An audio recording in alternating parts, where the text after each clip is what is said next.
Bonjour! Donc, on va faire le numéro de la page 50 dans ton objectif numéro 5 ensemble. Alors, première chose qu'on doit comprendre, c'est que là, on est en présence d'une fonction partie entière. J'ai donc écrit ici la fonction de base, si on veut, avec les paramètres A, B, X, pas X, A, B, H et K. Donc, quand on regarde les fonctions qu'on a à travailler ici, donc, première chose, on va aller lire la question, là. On dit pour chaque fonction, représente-la dans le plan cartésien. Donc, on veut premièrement faire le dessin du graphique. Deuxièmement, donner l'image. J'ai rayé ça parce que je ne veux pas que tu le fasses. Troisièmement, indique si elle est croissante, décroissante. Et quatrièmement, détermine le signe. Donc, quand est-ce qu'elle est positive, puis quand est-ce qu'elle est négative. Alors, quand on regarde la fonction ici, on s'aperçoit qu'elle n'est pas aussi longue que ce qu'on a là. Pourquoi? Bien, parce que si on l'analyse une chose à la fois, on voit que ce qu'on a en avant des crochets, on a la valeur de A. Donc, on voit que A, si on a un moins, bien, ça veut dire que A est égal à moins 1. Ensuite de ça, on a notre X et on a X sur 3. Mais on n'a rien après le X, puis on n'a rien après les crochets. Donc, ça veut dire qu'on n'a pas de H, puis on n'a pas de K. Si on n'en a pas, ça veut dire qu'ils valent 0. Donc, ton H, il vaut 0, fait que tu n'as pas besoin de l'écrire. Ton H, il vaut 0, pas besoin de l'écrire. Donc, quand on a un H et un K égale 0, ça veut dire que notre point plein va être à 0, 0. C'est ce que ça nous indique. Ensuite, pour le B maintenant. Donc, si je m'en vais la réécrire, cette fonction-là, donc mon A, il vaut moins 1. Mon B, je vais le mettre en évidence en avant. Mon B, c'est le 1 tiers. Donc, j'ai 1 tiers fois X. Donc, ça ici, c'est mon A. Et ça ici, c'est mon B. Alors, ici, on voit que le A est négatif, que mon B est positif. Un B positif, qu'est-ce que ça fait dans la vie? Bien, ça veut dire que je vais avoir un point plein qui va aller vers un point vide. Donc, ça va me donner l'orientation de mon petit segment. Et par la suite, je peux aussi voir que vu que mes deux paramètres A et B n'ont pas le même signe, ils ont des signes différents, bien, ça veut dire à ce moment-là que ma fonction va être décroissante.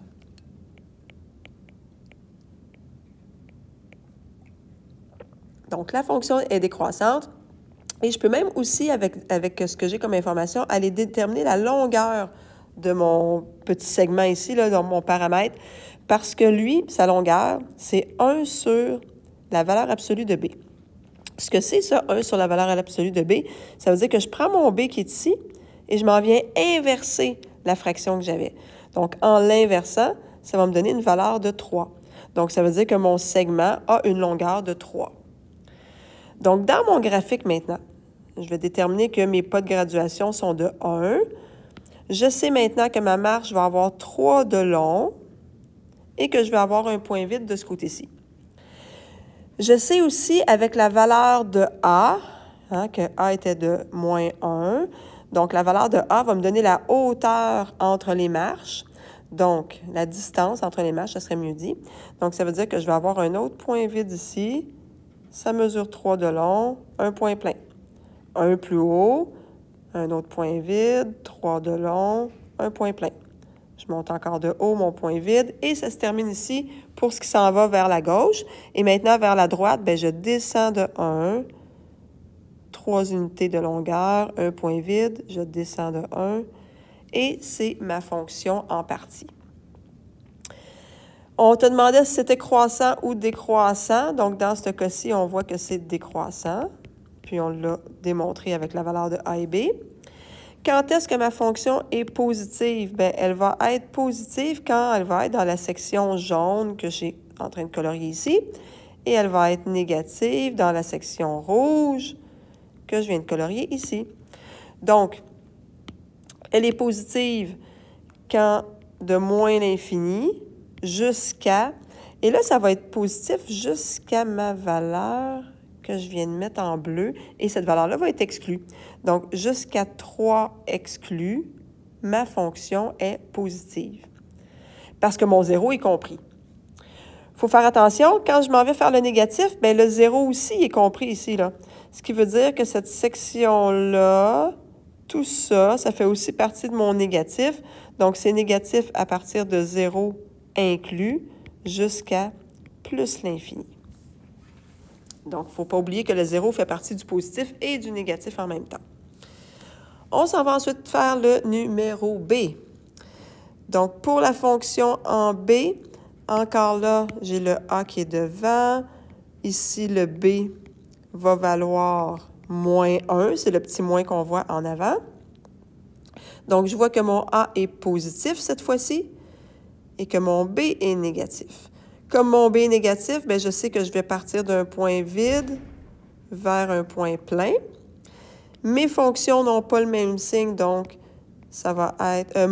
mes paramètres plutôt n'ont pas le même signe, donc ma fonction va être décroissante. La longueur de B. OK, donc la longueur de la marche. Donc, ça va être identifié par le paramètre B. Donc, 1 sur la valeur absolue de B. Dans ce cas-ci, comme mon B, il valait 1, moins 1, excuse-moi. Donc, c'est comme si c'était moins 1 sur 1. Si je m'en viens inverser ces deux trucs-là, bien, ça va me donner 1 sur moins 1. Puis 1 divisé par moins 1, ça fait moins 1. Donc, ça veut dire que ton B vaut moins 1, puis ton 1 sur B vaut aussi moins 1. Puis en fait, bien, vu qu'on demande la valeur absolue ici, là, bien, j'ai pas besoin, ou je devrais même pas mettre le moins. Donc, la valeur absolue de 1 sur B, c'est simplement 1. Donc, je peux déjà aller dessiner plein de choses parce que je le sais que mon K et H sont égales à 0. Hein, j'en avais pas de K comme tantôt, puis j'avais pas de H. Ensuite, je sais que ma marche mesure 1 de long et qu'elle se termine par un point vide comme ça. Ce qui me manque, bien pas ce qui me manque, mais ce qu'on n'a pas vraiment nommé encore jusqu'à maintenant, c'est la hauteur de la contre-marche. Donc, encore la distance entre les deux marches, bien, ça va être de 3. Donc, je vais aller compter 3 marches plus haut, 3 cases plus haut, et je vais aller faire un point plein ici, vers un point vide, 3 marches plus haut, vers un point vide. Ensuite, je m'en vais vers le bas, 3 marches plus bas, mon point plein, et 3 marches plus bas, et mon point plein.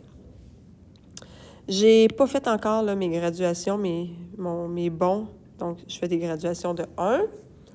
Même chose que tantôt, on ne répond pas à la question image. Ma fonction, elle est toujours décroissante parce qu'elle est dans ce sens-là et non pas dans ce sens-là. Ensuite de ça, les positifs. Donc, dans ce cas-ci, ça va être positif jusqu'au point que je viens de faire en bleu. Donc, de moins l'infini jusqu'à 0, excuse-moi, jusqu'à 0 inclus. Et pour les négatifs, bien, à partir du point vide ici, exclu, ça va être négatif. Donc, à partir de moins 1 exclu jusqu'à plus l'infini. Donc, ici, on voit bien que ça, là, c'est exclu, mais c'est aussi négatif, c'est aussi positif parce qu'ici, le 0 est inclus. Donc, ça termine notre exercice. On va pouvoir continuer ça en classe.